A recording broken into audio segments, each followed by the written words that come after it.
For now, let's take you to another significant development in a historic moment for Namibia. The president-elect Netumbo Nandi-Ndaitwah is set to be inaugurated as the country's new leader. The swearing-in ceremony will take place in the capital, Windhoek, marking a significant milestone for both the nation and its political landscape. Nandi-Ndaitwah, who has a long-standing political career, is widely known for her dedication to public service and her strong leadership within the ruling party, SWAPO. President Cyril Ramaphosa and other leaders on the continent will be in attendance. For more on this, we're now joined by SABC News International Editor who is in Namibia, Sophie Mokoena.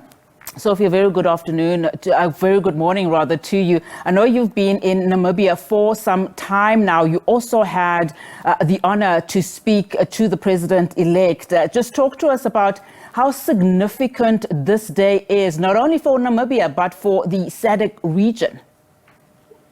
It's quite an important day because, as I indicated earlier on, to have a woman president in Namibia is the first.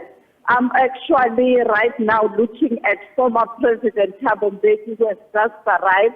Earlier on, we were able to speak to Dr. Phumzile Mlambo-Ngcuka and also Dr. Nkosazana Dlamini-Zuma, who arrived earlier on. And I saw the former president of Liberia, Ellen Johnson Sirleaf, and also the former president of Malawi, Joyce Banda. You can see that there's a huge delegation from the SADC, former and current leaders who came here to witness this important history in the country. And I think, unfortunately, due to the weather, they had to move the inauguration to a smaller venue inside.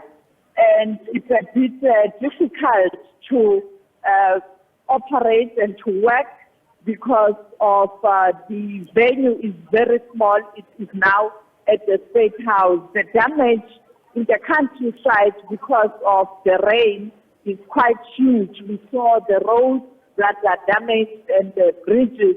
And therefore, I think much as the country is celebrating, in the mind of the incoming president will be how is she going to start assisting those Namibians in the countryside who are having challenges because of the weather. So her first work will be to ensure that she does address the problem of the infrastructure that has been damaged because of the weather. And I mean, Sophie, thank you so much for that explanation in terms of the logistics. I wonder how much of that will take away from this significant moment for the country. I want to just reflect on some of, the utterances that were made by Nandi-Ndaitwah in a one-on-one conversation that you had with her, significantly talking about just some of the challenges that she will try and grapple, and also be responsible for, including, of course, from a job creation perspective, speaking there about that significance in terms of also societal changes. Maybe just touch and reflect on some of the key responsibilities that she said she's eyeing. I think the main issue here is the economy. To accommodate thousands and thousands of young people who are unemployed. You would recall during elections, this was a real key issue. When you look at the population, it's quite young. And when I spoke to many young people earlier on, they were saying that they would like to see a government that will take into consideration the challenges of unemployment. And when I spoke to her, that's one thing that she spoke about, saying that she would want to see a situation that her administration focus more on building the economy so that you are able to create jobs. I mean, when I spoke to her during elections after she was at the polling station, she indicated that the issue of beneficiation will be very key. as you know that you do have minerals in Namibia. Beneficiation so that you can get more value in terms of the value chain and create jobs and also build skills and capacity for young people. And I think those will be the requirements for those who want to invest in Namibia, as it was a case with many other countries in recent times, with the focus of ensuring that you build industries.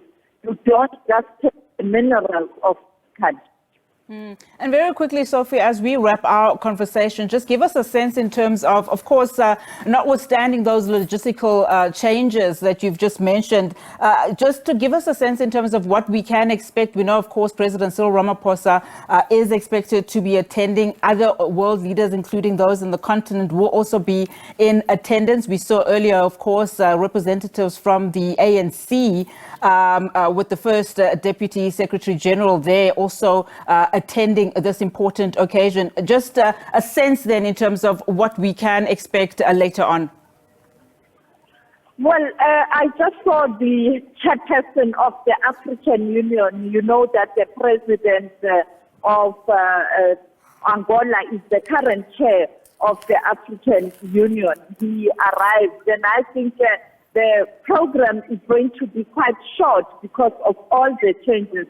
It will be a speech by the outgoing president, swearing in, and the new president will deliver her speech. And I think in terms of support, you also have other countries from other regions. I saw representatives from the European Union earlier on, as I indicated. I saw a huge plane yesterday at the airport from the United States of America. I don't know the level of delegation who is representing the U.S. at the official level. I don't think it's a very, very senior person.